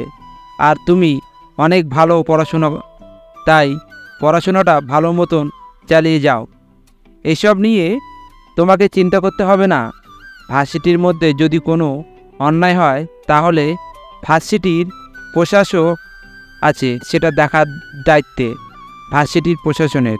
আমি আর কিছু বললাম না, সেখান থেকে চলে আসলাম বাসায়। বাসায় এসে এই কথা বলতে সবাই অনেক খুশি হলো। সবাই আমার পড়াশোনা নিয়ে অনেক চিন্তায় ছিল, কিন্তু আমার একটা বিষয় নিয়ে খুব খটকা লাগলো, তারা কেন আমাকে এভাবে ভার্সিটিতে ডেকে নিল। এসব চিন্তা করছিলাম, দেখতে দেখতে আরো কয়েকটা দিন কেটে গেল। আমি ভার্সিটিতে গেলাম। এখন আর আগের মতন কোনো কিছুই নেই, স্বাভাবিক সবকিছু, এবং সবকিছু ভালো মতোই চলছে। আমি ভালো মতন ভার্সিটিতে পড়াশোনা করছিলাম। হঠাৎ একদিন ভার্সিটির মধ্যে মাইশা ম্যাডাম আসলেন। তিনি আসার পর সবাইকে বাইরে ডেকে নিয়ে গেলেন। আমি কিছুই বুঝতে পারলাম না। একটু পর তিনি বললেন তিনি খবর পেয়েছেন এই ভার্সিটির মধ্যে মাদক সাপ্লাই করা হচ্ছে, সেজন্য তিনি সবাইকে চেক করবেন। এই কথা শোনার পর আমি মনে মনে অনেক খুশি হলাম, কারণ এখন কিছু অপরাধী ভার্সিটি থেকে বের হয়ে যাবে। তখন রিয়া আর নীল আমার দিকে এমনভাবে তাকিয়েছিল যেন আমি তাদের সাথে অনেক বড় অন্যায় করে ফেলেছি, কিন্তু আমি তো কাউকে কিছু বলিনি। তাহলে হঠাৎ করে পুলিশ এখানে আসলো কেন? এরপর সবাইকে বাইরে রেখে তাদের ব্যাগ চেক করা হলো, এবং প্রয়োজনীয় জিনিসপত্র চেক করতে গিয়ে নিপা নামের একটা মেয়ের ব্যাগে পাওয়া গেল কয়েকটা ইয়াবার প্যাকেট আর মদের বোতল। এটা দেখার পর তাকে নিয়ে যাওয়া হলো। তখন ম্যাডাম তার দিকে তাকিয়ে চিৎকার করে বললেন, এই মেয়ে, তোমার সাহস কি করে হলো? তুমি এখনো ফার্স্ট ইয়ারে পড়াশোনা করছো আর তুমি এইসব নিয়ে ঘুরো? ব্যাগের মধ্যে এসব কি করে আসলো বলো? সত্যি কথা বলবে, না হলে তোমাকে শেষ করে দিব এখানে। মেয়েটা তখন কান্না করতে শুরু করলো। এটা দেখার পর সবাই তাদের দিকে তাকিয়ে আছে। আমি তো ভয় পেয়ে গেলাম, মেয়েটা নতুন এসেছে, এই মেয়েটা তো এরকম কাজ করার কথা না। মেয়েটা তখন কান্না করতে করতে বলল, ম্যাম বিশ্বাস করেন আমি কোনো কিছুই করিনি। আজকে যখন ক্লাসে আসতেছিলাম তখন হঠাৎ করে নীল ভাই আমাকে ডেকে নিয়ে গেল, সাথে রিয়াফও ছিল। তারা আমাকে বলেছে এটা লুকিয়ে রাখতে, আর ভার্সিটি ছুটি হলে তাদেরকে দিয়ে দিতে। সেই জন্য এটাকে নিয়ে লুকিয়ে রেখেছি। তারা আমার সিনিয়র, সেজন্য কিছু করতে পারেনি, এটা লুকিয়ে রেখে দিলাম। বিশ্বাস করেন আমার কথাও। এই কথা শোনার পর আমার আর বুঝতে বাকি রইল না আমার সাথে যেটা হয়েছে ঠিক সেটাই হয়েছে এই মেয়েটার সাথে। মেয়েটার কোনো দোষ নেই, এই দুজনের কারণে এসব হয়েছে। তখন তারা এগিয়ে আসলো, এগিয়ে এসে বলতে শুরু করলো, এই মেয়ে, তুমি মিথ্যা কথা কেন বলতেছো? আমরা কখন তোমাকে এসব দিলাম? তুমি আমাদের ফাঁসানোর চেষ্টা করতেছো, তাই না? ম্যাডাম বিশ্বাস করেন আমরা এসব কিছুই জানি না। আমরা কেন এই কাজ করতে যাব বলেন? আমাদের একটা মান সম্মান আছে, আমরা এসব অন্যায় করতে পারি না। আপনারা প্রিন্সিপাল স্যারকে জিজ্ঞেস করতে পারেন, আমাদের ব্যাপারে এরকম কোনো অভিযোগ নেই। হ্যাঁ ম্যাডাম, আমরা এইসব কোনো কিছুই করিনি। এই মেয়েটা মিথ্যা কথা বলতেছে, নতুন এসেছে, আমাদের নামে ফাঁসানোর চেষ্টা করতেছে, হয়তো টাকার কারণে এই কাজ করেছে। এরপর এসে যখন আপনাদের কাছে ধরা পড়ে গেছে তখন আমাদের নাম বিক্রি করে পালিয়ে যেতে চাইছে। আপনি ওর কথা বিশ্বাস করবেন না। কে সত্যি কথা বলছে আর কে মিথ্যা কথা বলছে সেটা আমি খুঁজে বের করব। এটা তো আমার দায়িত্ব। তোমাদের এই ব্যাপারে কথা বলতে বলিনি। তোমরা কেন এসব কথা বলতেছো? তোমাদের নামে তো অভিযোগ এসেছে, তাই তোমাদের ব্যাপারে তদন্ত করা হবে। কিন্তু এই মেয়ে, তুমি সত্যি করে বলো, তুমি কি এই সত্যি কথা বলছো নাকি বাঁচার জন্য মিথ্যে কথা বলছো? যদি মিথ্যে কথা বলো তাহলে কিন্তু অনেক বড় বিপদে পড়ে যাবে। ম্যাম আমার কথা বিশ্বাস করেন, আমি গ্রাম থেকে এখানে পড়াশোনা করতে এসেছি। আমি এইসব ব্যাপারে কোনো কিছুই জানি না। আমাকে একটা ব্যাগ দেওয়া হয়েছিল আর আমি কোনো কিছুই জানি না। এটার ভিতরে কি ছিল সেটা যদি আমি জানতাম তাহলে এটা আমার কাছেই রাখতাম না। আমি ভয় পেয়ে এটা আমার কাছে রেখেছিলাম। বিশ্বাস করেন আমার কথা, আমি এসব কোথায় পাবো? আচ্ছা ঠিক আছে, ইউনিভার্সিটির সম্মানের কথা চিন্তা করে তোমাকে ছেড়ে দিলাম। আর যদি কোনোদিন এইরকম কোনো কাজ করো তাহলে আমি তোমাকে ধরে নিয়ে যাব। প্রথমবার সেজন্য ছেড়ে দিলাম, মাদক পেয়েছি। এরপরেও ছেড়ে দিয়েছি কারণ ইউনিভার্সিটির একটা সম্মান আছে। আমি নিজেও ইউনিভার্সিটিতে পড়াশোনা করেছি, তাই ইউনিভার্সিটির সম্মানের কথা চিন্তা করে তোমাকে ছেড়ে দিলাম। যাও এখন ক্লাসে যাও সবাই। আর যদি কখনো কারো কাছে কোনোদিন এসব পাওয়া যায় তাহলে অনেক সমস্যা হয়ে যাবে বলে দিলাম। বলেই মাইশা ম্যাডাম চলে গেলেন। আমি অবাক হয়ে গেলাম, একটা মেয়ের কাছে মাদক পাওয়া গেছে। সে সাক্ষী দিল যে নীল এবং রিয়াই এই কাজ করেছে, কিন্তু ম্যাডাম তাদের বিরুদ্ধে কোনো কিছুই করলেন না। আমি বেশ অবাক হলাম। তার নাম্বার যেহেতু আমার কাছে আছে সেজন্য বাসায় গিয়ে আমি তাকে কল করলাম। কল করার পর কিছুক্ষণ যেতে না যেতেই তিনি রিসিভ করলেন। রিসিভ করার পর বললেন, হ্যাঁ বলো। ম্যাডাম আমাকে চিনতে পেরেছেন? আমি সিয়াম। হ্যাঁ, তোমার নাম্বার আমার আছে সেভ করা। বলো আমাকে কি বলবে। ম্যাডাম আপনি আজকে দেখলাম ওই মেয়েটাকে ছেড়ে দিলেন, ও রিয়া আর নীলের নাম বলল, কিন্তু আপনি ওদের বিরুদ্ধে কোনো ব্যবস্থা নিলেন না কেন? আমরা বুঝতে পেরেছি ওরা সব কাজ করেছে, কিন্তু তাদের বিরুদ্ধে তো কিছু করার সুযোগ নেই, কারণ মেয়েটার কাছে মাদক পাওয়া গেছে। মেয়েটাকে আমি ধরে নিতে পারি, কিন্তু এতে করে মেয়েটার জীবন নষ্ট হয়ে যাবে। ভার্সিটিতে পড়াশোনা করা তার পক্ষে অসম্ভব হয়ে যেত, আর অনেক লম্বা একটা কেস শুরু হতো, মেয়েটার জীবনটা নষ্ট হয়ে যেত। কারণ আমি যখন তাকে ধরে নিয়ে আসবো তখন তাকে কোর্টে চালান করে দেওয়া হবে, এরপর তার পক্ষে আইনজীবী থাকতে হবে, অনেক লম্বা একটা ঝামেলা। সেটা শেষ করে সে ছাড়া পেতে পেতে তার জীবনটা নষ্ট হয়ে যেত। যেহেতু আমি তার জীবনটা নষ্ট করতে চাইনি, আর তারাও অস্বীকার করেছে তারা এটা করেনি, আর মেয়েটার কাছে যেহেতু পাওয়া গেছে সেটা আমি ধরলে মেয়েটাকে ধরতে হবে, আর তাই আমি মেয়েটাকে ছেড়ে দিয়েছি। বুঝতে পারলাম তিনি কেন এই কাজ করেছেন। আমি তখন মনে মনে অনেক খুশি হলাম, তিনি একটা মেয়ের জীবন রক্ষা করলেন। আমি তখন তাকে বললাম, ধন্যবাদ ম্যাডাম, আমি বুঝতে পারিনি, সেজন্য আপনাকে কল করলাম। আপনি একটা মেয়ের জীবন রক্ষা করলেন। সিয়াম, এটা আমার দায়িত্ব, কিন্তু ওদের বিরুদ্ধে ব্যবস্থা নিতে হবে। ওদেরকে এভাবে ছেড়ে দেওয়া যাবে না। ওরা ভার্সিটির মধ্যে মাদক ঢুকিয়ে ফেলেছে অলরেডি। কয়েকদিন পর মাদকের নেশা বেড়ে যাবে, তখন তো পড়াশোনা বাদ দিয়ে সবাই মাদকের নেশা আসক্ত হয়ে যাবে। শুধু আসক্ত হয়ে যাবে না ম্যাডাম, অলরেডি অনেক ছেলে মেয়ে এসবে আসক্ত, কিন্তু ভার্সিটি কর্তৃপক্ষ এটা নিয়ে কোনো পদক্ষেপ নেয়নি। আমি বারবার উপাচার্য স্যারের সাথে ব্যাপারটা নিয়ে কথা বলেছি, কিন্তু তিনি কোনো অ্যাকশনে যাচ্ছেন না, বরং উল্টা আমাকে সরিয়ে দেওয়ার চেষ্টা করছেন। আচ্ছা ঠিক আছে সিয়াম, তুমি সাবধানে থাকবে যাতে তোমার কোনো ক্ষতি না হয়, বাকিটা আমি দেখে নিচ্ছি। তোমাকে তারা ভার্সিটিতে নিয়ে এসেছে, তার মানে কোনো প্ল্যান আছে তাদের। তারা এমনি এমনি তোমাকে ভার্সিটিতে নেবে না। হ্যাঁ ম্যাডাম, আমিও এটাই চিন্তা করছিলাম। তারা এমনি এমনি আমাকে ভার্সিটিতে নেওয়ার মতন লোক না, তারা কোনো না কোনো একটা প্ল্যান করেছে, হয়তো কোনো গভীর ষড়যন্ত্র যেটা আমি বুঝতে পারছি না। তুমি সবসময় সাবধানে থাকবে, তোমার কোনো ক্ষতি হয়ে গেলে অনেক বড় ঝামেলা হয়ে যাবে। তুমি নিজের দিকটা খেয়াল রাখবে, বাকিটা আমার হাতে ছেড়ে দাও, আমি বাকিটা দেখে নিচ্ছি। এরপর ওনার সাথে কথা বলে ফোন রেখে দিলাম। ফোন রেখে আমি আমার মতন ভার্সিটিতে যাওয়া আসা করতে শুরু করলাম, কিন্তু ম্যাডাম বসে থাকলেন না। তিনি আশরাফ খানের একটা মদের ডিল আটকে দিলেন, যার কারণে অনেক ঝামেলা হলো। আমি সবকিছু দেখেছিলাম, কিন্তু চুপচাপ ছিলাম। প্রায় 1 মাস পরে একদিন বাবা আমার কাছে আসলেন, এসে আমাকে বললেন আমাদের মামাতো ভাই নিশানের জন্মদিন, সেজন্য আমাদেরকে যেতে হবে। আপু সেই ঘটনার পর থেকে কোনো জায়গায় যাওয়া বন্ধ করে দিয়েছেন। তাকে একটা মেডিকেলে ভর্তি করা হয়েছে, তিনি সেখানেই পড়াশোনা চালিয়ে যাচ্ছেন। আর মাত্র 1.5 বছর বাকি, এরপর আপু ডাক্তার হয়ে যাবে। আমারও যাওয়ার কোনো ইচ্ছা ছিল না, বাবা মা চলে গেলেন। যাওয়ার সময় আমাকে বাবা বললেন, সিয়াম, তুমি সাবধানে থাকবে আর তোমার বোনকে দেখে রাখবে। আমার মেয়েটাকে নিয়ে আমার এখন বড্ড চিন্তা হয়। সে একদম চুপচাপ হয়ে গেছে, সব কিছু থেকে আলাদা রাখে নিজেকে।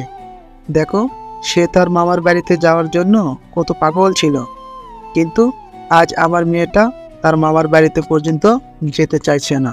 আব্বু, আপুকে সবকিছু মানিয়ে নিতে আরো কিছু সময় দেওয়া প্রয়োজন। আপু তো এখনো কোনো কিছু ঠিক করে মানিয়ে নিতে পারেনি। সে নিজের মতন সবকিছু মানিয়ে উঠুক, এরপর থেকে দেখবে সে আগের মতন হয়ে যাবে। আর তার সাথে কত বড় একটা দুর্ঘটনা ঘটে গেছে, সেটা তো তাকে কাটিয়ে উঠতে হবে। এরপর বাবা চলে গেলেন রিমি আর আম্মুকে নিয়ে। আমি আর আপু সন্ধ্যায় বসেছিলাম, তখন হঠাৎ করে বাবার ড্রাইভারের কল আসলো। আমি তখন ফোনটা রিসিভ করতেই ওই পাশ থেকে ড্রাইভার বলে উঠল, সিয়াম ভাই, সর্বনাশ হয়ে গেছে। আমাদের গাড়ির মধ্যে কয়েকজন লোক আক্রমণ করেছে। তারা স্যার, ম্যাডাম এবং রিমি আপাকে মেরে ফেলেছে। এখন আমাকে মেরে ফেলে দিয়ে চলে গেছে। আমাকে গুলি করেছে। আমরা হাইওয়ে রোডের কাছাকাছি আছি। কথাটা শোনার পর আমার মাথা কাজ করছিল না। আমি বারবার ওকে জিজ্ঞাসা করেছিলাম তারা কোথায়, রোডের কোন দিকে তারা সেটা বলতে, কিন্তু ড্রাইভার ফোন কেটে দিলেন। হয়তো মানুষটা আর বেঁচে নেই। আমি তখন আপুকে কোনো কিছু জানালাম না, আমি একাই চলে গেলাম, গিয়ে রাস্তায় খুঁজতে শুরু করলাম। মাইশা ম্যাডামকে কল করে জানিয়ে দিলাম। তিনি এই ব্যাপারটা শোনার পর পাগলের মতন আসতে শুরু করলেন। আমরা দুজন মিলে খুঁজছিলাম, কিন্তু কোথাও পাচ্ছিলাম না। তখন আমরা খুঁজতে খুঁজতে চলে গেলাম হাইওয়ের কাছাকাছি একটা নির্জন এলাকায়। সেখানে যাওয়ার পর দেখতে পেলাম 2-3 জন লোক মিলে কিছু একটা রাস্তার পাশে দেখার চেষ্টা করছে। আমরা সেখানে যাবার পর দেখতে পেলাম আমার বাবা, মা, রিমি আর ড্রাইভার ভাইয়ের লাশ পড়ে আছে। এটা দেখার পর আমি আমার বাবার লাশ জড়িয়ে ধরে কান্না করতে শুরু করলাম। আমার সবকিছু যেন এখানেই থমকে গিয়েছিল। আমি কিভাবে এখন আপুর সামনে এই কথাটা বলবো, আপুর সামনে কিভাবে তাদের লাশ নিয়ে যাব। এমনিতেই সে নিজেকে সামলাতে পারছে না, এর মধ্যে যদি সে এটা দেখে তাহলে হয়তো সে মারা যাবে। আমি তখন ম্যাডামের দিকে তাকিয়েছিলাম, তিনি আমার কাছে আসলেন, এসে আমার কাঁধে হাত রেখে বললেন, সিয়াম, আমার মনে হচ্ছে এটা কোনো গভীর পরিকল্পনা। তারা আগে থেকে এটা প্ল্যান করে রেখেছে। না হলে তোমার মামাতো ভাইয়ের জন্মদিনের দিনই কেন এই রকম ঘটনা ঘটবে? তারা আগে জানতো তোমার মামাতো ভাইয়ের জন্মদিন এবং এই দিনকে তারা টার্গেট করেছিল। হয়তো তারা ভেবেছিল তোমরা আসবে, তোমাদেরকেও মেরে দিবে, কিন্তু তোমাদেরকে না পেয়ে ওনাদেরকে মেরে দিয়ে চলে গেছে। আমি তখন চিৎকার করে কান্না করতে শুরু করলাম। ম্যাডাম আমাকে সান্ত্বনা দিতে শুরু করলেন। আমি তখন তার দিকে তাকিয়ে বললাম, ম্যাডাম এখন আমার কি হবে? আমার তো সব কিছু শেষ হয়ে গেল। আমার বাবা মা বোন সবাইকে তারা মেরে ফেললো। এখন আমি আমার বোনের সামনে কিভাবে লাশগুলো নিয়ে যাব? সে তো এখনই নিজেকে সামলাতে পারছে না। এর মধ্যে যদি এগুলো দেখে তাহলে আমার বোন মারা যাবে। সিয়াম, আমি বুঝতে পারছি তোমার ব্যাপারটা, কিন্তু দেখো আমাদেরকে সবকিছু মেনে নিতে হবে। যা হয়ে গেছে তা তো আর ফিরিয়ে আনা সম্ভব না। এখন আমাদেরকে সামনের দিনগুলো নিয়ে চিন্তা করতে হবে। তাদের কাছ থেকে এর প্রতিশোধ নিতে হবে। যারা তাদেরকে ফোন করেছে তাদের সবার লাশ আমরা দেখব, এরপরে আমরা শান্ত হব। কে তাদের শাস্তি দেবে? পুলিশ? পুলিশের লোকেরা টাকা খেয়ে বসে আছে। সেখানে আমি কিভাবে তাদের উপর আস্থা রাখতে পারি? যেখানে পুলিশ মানুষের বিশ্বাসের জায়গা হয়ে থাকার কথা ছিল, সেখানে মানুষ সবচেয়ে বেশি অবিশ্বাস করে পুলিশকে, কিছু অসৎ পুলিশ অফিসারের কারণে। আমি গিয়েছিলাম বিচার চাইতে, কিন্তু আমার বিচার করা হয়নি। সিয়াম, তুমি আমাকে বিশ্বাস করতে পারো। আমি যতদিন আছি ততদিন পর্যন্ত কোনো অপরাধী বাঁচতে পারবে না। তোমার পরিবারের খুনিদেরকে আমি ধরবো, তুমি নিশ্চিন্তে থাকতে পারো। তুমি আমার সাথে চলো। এখন তোমার বোনকে আগে শান্ত করতে হবে। তাদেরকে তো এখানে ফেলে রাখা যাবে না, তাদের লাশের তদন্ত করতে হবে। আমি তাদেরকে পাঠিয়ে দিচ্ছি, এখন তুমি বাসায় চলো। না, আমি ওদেরকে ফেলে কোথাও যাব না। আপনারা তদন্ত করেন। আমার বাবা মায়ের লাশ আমার কাছে দিয়ে দেন, আমি আমার বোনের কাছে নিয়ে যাব। আমি তাদেরকে এভাবে ফেলে রেখে যেতে পারবো না। তখন তারা বাবা মা এবং বোনের লাশ নিয়ে চলে গেল তদন্ত করার জন্য। সেখানে গিয়ে পোস্টমর্টেম করে সব কাগজপত্র রেডি করে আমার কাছে দিয়ে দিল। আমি একা চলে আসতে চাইলে মাইশা ম্যাডাম তখন আমাকে একা ছাড়লেন না, তিনি আমার সাথে এলেন।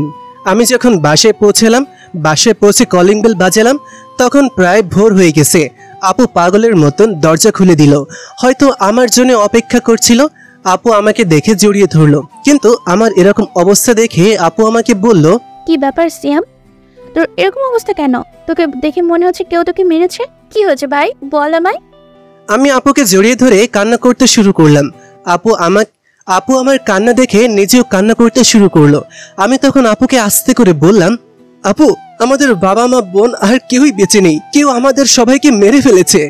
এই কথা শোনার পর আপু মাটিতে বসে পড়লো। আমি তখন আপুর কাছে গিয়ে আপুকে তুলে ধরার চেষ্টা করলাম, কিন্তু সে উঠল না, বরং আরো জোরে জোরে কান্না করতে শুরু করলো। কান্না করতে করতে সে বলল, ভাই এখন আমাদের কি হবে? আমাদের সবকিছু যে শেষ হয়ে গেল, তারা আমাদের সবাইকে শেষ করে দিল। এখন আমি আর বেঁচে থেকে কি করব? আমারও যে মরে যাওয়া উচিত। আমি আর বাঁচতে চাই না, আমার কারণে এইসব কিছু হয়েছে। আপু পাগলামি করবি না, ওদের সবাইকে আমি শেষ করে দিব। তোকে আমি কথা দিচ্ছি, ওদেরকে আমাদের হাত থেকে কেউ বাঁচাতে পারবে না। আমার পরিবারের লোকজনকে যারা খুন করেছে তাদের সবাইকে আমি খুন করব। না ভাই, আমি এসব কোনো কিছুই চাই না। আমি সবাইকে হারিয়েছি, আর কাউকে হারাতে পারবো না। তোকে ওরা শেষ করে দিবে, তুই ওদের বিরুদ্ধে কিছুই করতে পারবি না। সবাই বেঈমান, সবাই বেঈমানি করেছে। কারো কাছে গিয়ে আমরা বিচার পাইনি রে। তখন মাইশা ম্যাডাম এগিয়ে আসলেন, দিশা আপুকে জড়িয়ে ধরলেন। আপু তখন তাকে জড়িয়ে ধরে কান্না করতে শুরু করলো। আগেও একবার দেখা হয়েছিল আপুর সাথে। মাইশা ম্যাডাম তখন তাকে বললেন, দিশা আপু, তোমাকে কোনো চিন্তা করতে হবে না। আমি যতদিন আছি ততদিন পর্যন্ত তোমরা নিশ্চিন্তে থাকতে পারো। তাদের খুনিদের আমি বিচার করব। ওরা কেউ আমার হাত থেকে বাঁচতে পারবে না। আমি সবাইকে শাস্তি দিব। এরকম আর কত মিথ্যে আশ্বাস দিবে তোমরা আমাকে?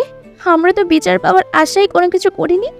আমার ভাইকে ভার্সিটিতে মারা হলো, এরপর মিথ্যে অপবাদ দিয়ে ভার্সিটি থেকে বের করে দেওয়া হলো, আবার ভার্সিটিতে নেওয়া হলো, কত নাটক করা হলো। এসব কিছুর পরেও তো আমরা কোনো শাস্তি দেখতে পেলাম না। তারা কি শাস্তি পেল? আপু আমি জানি এখন আমরা কিছু করতে পারছি না, কিন্তু দিন সব সময় একরকম যায় না। তাদেরও খারাপ দিন আসবে, তখন আমরা তাদেরকে দেখে নিব। এখন আমাদেরকে শুধু ধৈর্য ধরতে হবে, আর কিছু করার নেই। আমি জানি ব্যর্থতা আছে কিছু অসৎ পুলিশ অফিসারের কারণে, সকল পুলিশ অফিসারের বদনাম হচ্ছে। তবে আমি কথা দিচ্ছি এই কেসটা আমি নিজে তদন্ত করব এবং আমি নিজে ওদেরকে শাস্তি দিব। কিন্তু আপুকে কিছুতেই শান্ত করানো যাচ্ছিল না। অনেক কষ্ট করে আপুকে শান্ত করে অপেক্ষা করছিলাম। আমার মামা মামি চলে আসলেন। তাদের রেখে মামাকে নিয়ে আর আমাদের অফিসের কিছু কর্মচারী নিয়ে চলে গেলাম বাবা মা আর বোনকে দাফন করতে। তাদেরকে দাফন করে আমি ফিরে আসলাম। ফিরে আসার পর তখন দুপুর প্রায় 12টা। মাইশা ম্যাডাম এখনো যাননি। তিনি আমার কাছে আসলেন, এরপর আমাকে বললেন, সিয়াম, আমাকে তো যেতে হবে আমার বাসায়। এরপর আমার আজকে ডিউটিও আছে। তোমরা সাবধানে থাকবে। তুমি ভালো করে আপুকে দেখে রাখবে। আপু কিন্তু যে কোনো কিছু করে ফেলতে পারে, তাই তুমি খুব সাবধানে থাকবে কিন্তু। আমি কিছুই বলতে পারলাম না। আমি কিভাবে আপুকে সান্ত্বনা দিব? আমি তো নিজেই নিজেকে সান্ত্বনা দিতে পারছি না। এরকম কিছু হবে এটা আমি ভাবতেও পারিনি। কিন্তু তারা তো কোনো শাস্তি পেল না। এভাবে দেখতে দেখতে দিন কাটতে শুরু করলো। আমরা আস্তে আস্তে মানিয়ে নিতে শুরু করলাম, কিন্তু আমার ভেতর থেকে ওই কষ্টটা মুছে ফেলতে পারলাম না। প্রতিশোধের আগুন আমার ভেতরে দাউ দাউ করে জ্বলছিল। একদিকে যেমন বাবার মৃত্যুর পর আমাদের অফিস ধ্বংস হয়ে গিয়েছিল, ওইদিকে বাবার কিছু ঋণ ছিল, সেগুলো মারতে মারতে আমাদের অবস্থা একদম খারাপ হয়ে গেল। অফিস প্রায় বিক্রি করে দেওয়ার মতন অবস্থা। এইভাবে আমাদের দিন কাটছিল। তবে এই সময়টাতে মাইশা ম্যাডাম অনেকবার এসেছেন আমাকে টাকা দেওয়ার জন্য, কিন্তু আমি তার টাকা নেইনি।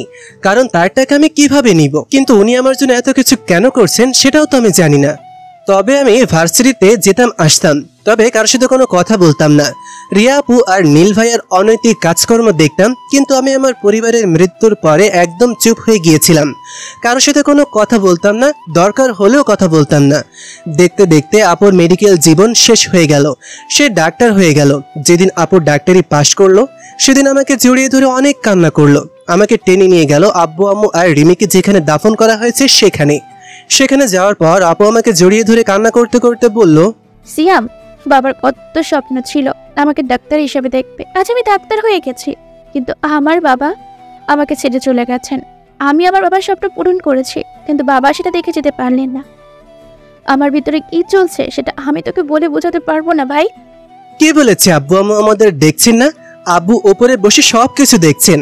হয়তো নিজেকে আজ সবার সামনে গর্বের সাথে প্রকাশ করছেন যে তার মেয়ে তার স্বপ্ন পূরণ করেছে। ভাই, আজ আমি তোকে একটা কথা বলবো। কথা দি, আমার কথাটা তুই রাখবি? আপু, তুমি যেটা বলবে আমি সেটাই শুনবো। তুমি কেন এরকম করে কথা বলতেছো? বলো আমাকে, কি কথা বলবে? আমি নিজের জীবন দিয়ে দেব, এরপরও তোমার কথা রাখার চেষ্টা করব। ভাই, আমি চাই আমার পরিবারের লোকজন যাদের কারণে মারা গেছে তাদের সবাইকে শাস্তি দিতে। তুই কথা দে, যতই পুলিশের লোক থাকুক না কেন তুই তাদের ওপর ভরসা করবি না, কারণ ওরা সবাই বেঈমান। মাইশা একা কিছুই করতে পারবে না, সেটা আমি জানি। মেয়েটা অনেক ভালো, সে নিজের সর্বোচ্চ চেষ্টা করেছে, কিন্তু তারা অনেক চালাক আর সে আইনের লোক। সে আইনের বিরুদ্ধে কোনো কাজ করতে পারবে না। তাই আমি চাই তুই এমন কিছু করবি যাতে ওদেরকে শাস্তি দিতে পারিস। আমি তখন আমার বোনকে জড়িয়ে ধরে বললাম, আপু, আমি তোকে কথা দিচ্ছি, আমি যতদিন বেঁচে আছি ততদিন ওদেরকে শান্তিতে থাকতে দিব না। ওদের সবাইকে আমি শেষ করে দেব। ওরা আমার হাত থেকে বাঁচতে পারবে না। কিন্তু ভাই, আমি চাই না কেউ এই ব্যাপারে কোনো কিছু জানতে পারুক, কারণ তারা যদি এই ব্যাপারে জানতে পারে তাহলে তোর ক্ষতি করার চেষ্টা করবে। আমি এখন থেকে যা টাকা ইনকাম করব তা দিয়ে আমার আর তোর চলে যাবে। তাই টাকা নিয়ে তোকে কোনো চিন্তা করতে হবে না। তুই তোর মতো করে কাজ করে যা, আর পড়াশোনাটা ঠিক মতো করবে। পড়াশোনায় যেন কোনো ক্ষতি না হয়। আমি তখন আপুকে কথা দিয়েছিলাম তাদেরকে শাস্তি দিব, কিন্তু আজ পর্যন্ত শাস্তি দিতে পারলাম না। এবার বাস্তবে ফিরে আসা যাক। আমাকে এভাবে জানালার পাশে দাঁড়িয়ে থাকতে দেখে সজীব এবং আমার বান্ধবী সীমা আমার কাছে আসলো। আসার পর আমার দিকে তাকিয়ে বলল, দেখে মনে হচ্ছে তোর মন খারাপ। কেন, কি হয়েছে? আমি তখন তাদের দিকে ফিরে তাকালাম, এরপর বললাম, আমি সময়ের খেলার কথা চিন্তা করছি। দেখ, আমাকে একসময় তারা কত অপমান করেছে, কত অসহায় ভাবে আমাকে এবং আমার পরিবারকে শেষ করে দিয়েছে, কিন্তু সময়ের ব্যবধানে দেখ তারা আজ কতটা দুর্বল। তারা এখন চাইলেও কোনো কিছু করতে পারবে না। রিয়াকে মেরে ফেলা হয়েছে। হ্যাঁ দোস্ত, অন্যায় যারা করবে তাদেরকে তো শাস্তি পেতেই হবে। তুই ন্যায়ের পথে ছিলি, কোনদিন অন্যায় করিসনি, তাই তুই কিছু না করলেও ওদের সব কিছু হয়ে যাচ্ছে। এটাই বলে ভাগ্যের পরিহাস। অন্যায় করে কেউ কোনোদিন ছাড়া পেয়ে যায় না। আজ মা বাবার কথা বড্ড বেশি মনে পড়ে যাচ্ছে। আমার এখনো সন্দেহ হয় যে ওরাই আমার বাবা মাকে খুন করেছে, কারণ ওরা ছাড়া আমার কোনো শত্রু নেই। আর আমার বাবারও কোনোদিন কোনো শত্রু ছিল না, কারণ আমার বাবা একজন সৎ ব্যবসায়ী ছিলেন, কোনোদিন কারোর সাথে ঝামেলায় জড়াননি। কেউ অন্যায় করে কোনোদিন ছাড়া পাবে না। তারা তোর পরিবারকে শেষ করে দিয়েছে। আস্তে আস্তে দেখবি তারাও শেষ হয়ে যাবে। একটা সময় না এক সময় তারা তাদের পাপের শাস্তি পাবে। আমি আর কিছুই বললাম না, সেখানে কিছুক্ষণ বসে রইলাম। বুঝতে পারলাম আজকে ক্লাসে হবে না, সেই জন্য বেরিয়ে যাওয়ার সিদ্ধান্ত নিলাম। এই দীর্ঘ সময় মাইশা ম্যামের ব্যাপারে অনেক কিছু জানতে পেরেছি। তার বাবা অনেক প্রভাবশালী মানুষ, কিন্তু তিনি কারো কথা শোনেন না। তার স্বপ্ন তিনি দেশ থেকে অন্যায় দমন করবেন, সেই জন্য তিনি পুলিশের চাকরি করেন। বিয়ে করার জন্য অনেক চাপ সৃষ্টি করা হলেও তিনি বিয়ে করতে চান না। কোনো ছেলের সাথে ঠিক মতন কথাও বলেন না। তার বাবা মা অনেক ছেলেকেই তার সামনে এনেছেন, কিন্তু তিনি কারোর সাথে কখনো কথা বলেননি। কিন্তু আমার সাথে এত কথা কেন বলেন সেটা আমি নিজেও জানি না। আমার সাথে তিনি অনেকটা বন্ধুর মতো। আমি যখন বাইরে বেরিয়ে যাব তখন হঠাৎ রিয়াপুর বাবা ঢুকলেন। একটু দূরেই দেখলাম মাইশা ম্যাডাম ঢুকছেন। তিনি ঢোকার পর দেখলাম প্রিন্সিপাল স্যারও এগিয়ে যাচ্ছেন তাদের দিকে। রিয়ার বাবা চিৎকার করে প্রিন্সিপাল স্যারকে বললেন, আপনারা কি জন্য এখানে আসেন? আমার মেয়েকে এখান থেকে তুলে নিয়ে গেল, এরপর খুন করে ফেলে দিল। আপনারা কিছু করতে পারলেন না। আপনাদেরকে কেন এখানে রাখা হয়েছে? আপনি শান্ত হন। রিয়াকে ওখান থেকে তুলে নিয়ে যাওয়া হতো, তাহলেই অবশ্যই আমরা দেখতে পেতাম। আর তার সাথে তো সবসময় নীল থাকে, নীলও দেখতে পায়নি রিয়াকে। তবে অন্য কোনো জায়গা থেকে তুলে নিয়ে যাওয়া হয়েছে। আমার মেয়েকে অন্য কোনো জায়গা থেকে কিভাবে তুলে নিয়ে যাবে? আমার মেয়ে সব সময় নিজের গাড়ি নিয়ে চলাফেরা করে। সেখানে ড্রাইভার যখন বলতেছে সে গাড়ি নিয়ে যায়নি, তাহলে আমার মেয়েকে কোথা থেকে তুলে নিয়ে যাওয়া হলো? আশরাফ সাহেব, আমি জানি না কি করে এটা হলো। আমি আমার সর্বোচ্চ চেষ্টা করছি যাতে তাকে এখানে নিরাপত্তা দিতে পারি, কিন্তু আমার চোখের আড়ালে কি হয়ে গেল? আশরাফ সাহেব, আপনি শান্ত হন, আমরা দেখছি। আমরা যখন এই ব্যাপারটা তদন্ত করতে শুরু করেছি, তাহলে অবশ্যই এটা শেষ পর্যন্ত আমরা খুঁজব। অপরাধী যেই হোক না কেন, তাকে আমরা খুঁজে বের করব। ম্যাডাম, আমার একমাত্র মেয়ে, আমার মেয়েকে ছাড়া আমি কিভাবে বাঁচব? আমার মেয়েকে আমি কোনোদিন কোনো কিছুতে আপত্তি করিনি। আমার মেয়ে যখন যেটা চেয়েছে আমি সেটা দিয়েছি। আমার মেয়ে আমাকে এভাবে ফেলে চলে যাবে, এটা তো হতেই পারে না। কে করেছে সেটা খুঁজে বের করুন। দেখুন, সব কিছুর একটা নিয়ম কানুন আছে, নিয়মের বাইরে তো আমরা কিছু করতে পারবো না। আমরা কাকে ধরবো এখন? তার লাশ থেকে আমরা কোনো প্রকার প্রমাণ পাইনি, তাহলে আমরা কাকে সন্দেহ করব? আমাদেরকে তো এই ব্যাপার নিয়ে তদন্ত করতে হবে, তাই না? কমিশনার ম্যাডাম, আপনার যত টাকা প্রয়োজন হয় আমি দিব। টাকা নিয়ে কোনো চিন্তা করতে হবে না। কত টাকার প্রয়োজন, টাকার বিছানায় আপনাকে শুয়ে দিব। এরপর আমি আমার মেয়ের খুনিকে দেখতে চাই আমার চোখের সামনে। আশরাফ খান, আপনি সব কিছুকে আপনার পাল্লায় ওজন করবেন না। এটা টাকার ব্যাপার নয়। যদি টাকার ব্যাপারই হতো তাহলে অবশ্যই সেটা আমরা দেখতাম। টাকা দিয়ে সব কিছু হয় না আশরাফ সাহেব, টাকার বাহিরেও অনেক কিছু আছে। আপনি কি পারবেন আপনার টাকা দিয়ে আপনার মেয়েকে ফিরিয়ে আনতে? এত টাকার গরম দেখাবেন না আমার কাছে, প্লিজ। ঠিক আছে, আপনারা তদন্ত করতে শুরু করুন। যে কোনো কিছুর প্রয়োজন হলে আমাকে জানাবেন, আমি সর্বোচ্চ চেষ্টা করব সেটা দেওয়ার। আমার মেয়ের খুনিকে আমি আমার চোখের সামনে দেখতে চাই। আচ্ছা ঠিক আছে, আমি আমার সর্বোচ্চ চেষ্টা করব। আমার টিম নিয়ে আমি অলরেডি এ ব্যাপারটা তদন্ত করতে শুরু করেছি। খুব তাড়াতাড়ি আশা করা যায় এ ব্যাপারটার সঠিক সমাধান পৌঁছাতে পারবো। এখন আপনি যেতে পারেন। ঠিক আছে, কিন্তু আমি তো শান্ত হতে পারছি না। আমার মেয়ের খুনিকে যতক্ষণ না পর্যন্ত আমার চোখের সামনে দেখছি ততক্ষণ পর্যন্ত আমি শান্ত হতে পারবো না। তিনি চলে গেলেন। মাইশা ম্যাডাম তখন প্রিন্সিপাল স্যারের দিকে এগিয়ে গেলেন। প্রিন্সিপাল স্যার তখন কিছুটা ভয় পেয়ে গেলেন, কারণ মাইশা ম্যাডামের অনেক রাগ নিয়ে প্রিন্সিপাল স্যারের দিকে এগিয়ে যাচ্ছিলেন।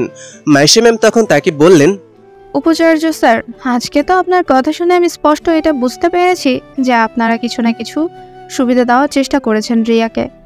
এমন যদি সুবিধা দিতে থাকেন বিশেষ মানুষগুলোকে, তাহলে তো অন্য ছাত্রছাত্রীরা পড়াশোনা করতে পারবে না। ম্যাডাম, আপনি ভুল বুঝছেন। আমি ওনাকে শান্ত করার জন্য এরকম বলেছি। আমি এরকম কাউকে সুবিধা তাকে দেয়নি। আমি ভালো করে জানি কে কাকে কী রকম সুবিধা দিয়েছে, তাই আমার সাথে চালাকি করার একদম চেষ্টা করবেন না। আর একদিন যদি এরকম কিছু দেখি বা শুনি তাহলে কিন্তু আপনার বিরুদ্ধেও ব্যবস্থা নিব আমি। বলেই মাইশা ম্যাম চলে গেলেন। আমি তখন তার দিকে তাকিয়েছিলাম। ভার্সিটি থেকে ফিরে বিকেলে যখন বাসায় বসেছিলাম তখন হঠাৎ করে মাইশা ম্যাম আবার বাসায় আসলেন। কোনো কথা না বলে আমাকে টান দিয়ে নিয়ে গেলেন আমার রুমের মধ্যে, নিয়ে দরজা বন্ধ করে নিলেন। এটা দেখার পর আমি অবাক হয়ে গেলাম। তিনি এরকম ব্যবহার করছিলেন কেন? আমি তখন তার দিকে তাকিয়ে বললাম, ম্যাডাম কি করতেছেন এসব? সিয়াম, আমি জানি এখন দিশা আপু হসপিটালে আছে, তাই আমি তোমাকে কিছু কথা জিজ্ঞেস করতে চাই। সত্যি করে আমাকে বলবে, মিথ্যা বলার চেষ্টা করবে না। যদি মিথ্যা বলো তাহলে কিন্তু অনেক খারাপ হয়ে যাবে। ম্যাডাম আপনি কি বলছেন? আমি তো কিছুই বুঝতে পারছি না, হঠাৎ করে এসে এরকম বলতেছেন কেন? সিয়াম, আমি বাজে কথা শুনতে এখানে আসিনি, আমি সিরিয়াস ইস্যু নিয়ে এখানে এসেছি তোমার সাথে গুরুত্বপূর্ণ কিছু কথা বলার জন্য। আমার সাথে এখন ঠাট্টা করবে না। তার মুখের এমন সিরিয়াসনেস দেখে আমি বুঝতে পারলাম তিনি সত্যি কোনো একটা গুরুত্বপূর্ণ বিষয় নিয়ে আমার সাথে কথা বলতে এসেছেন। আমি তখন তাকে বললাম, জি ম্যাডাম বলুন, কি বলবেন? সিয়াম, রিয়াকে কে মেরেছে? এই কথা শোনার পর আমি তার দিকে তাকিয়ে থাকলাম। তিনি উঠে এসে আমার কলার চেপে ধরলেন। এটা দেখার পর আমি অনেক বেশি ভয় পেয়ে গেলাম। আপনাদের কি মনে হয় রিয়াকে কে মেরেছে? আমার তো এই ব্যাপারে কোনো ধারণাই নেই। তাহলে রিয়াকে কে মারলো? ম্যাডাম কি আমাকে ভুল বুঝবে? জানতে হলে পরবর্তী সিজনের জন্য অপেক্ষা করুন। পরবর্তী সিজন আরো ইন্টারেস্টিং, আরো রহস্যময় হতে চলেছে, তাই দেরি না করে আমাদের চ্যানেলটি সাবস্ক্রাইব করে পাশে থাকবেন। আজ এই পর্যন্তই, দেখা হবে পরবর্তী কোনো সিজনে। সেই পর্যন্ত সবাই ভালো থাকবেন, সুস্থ থাকবেন।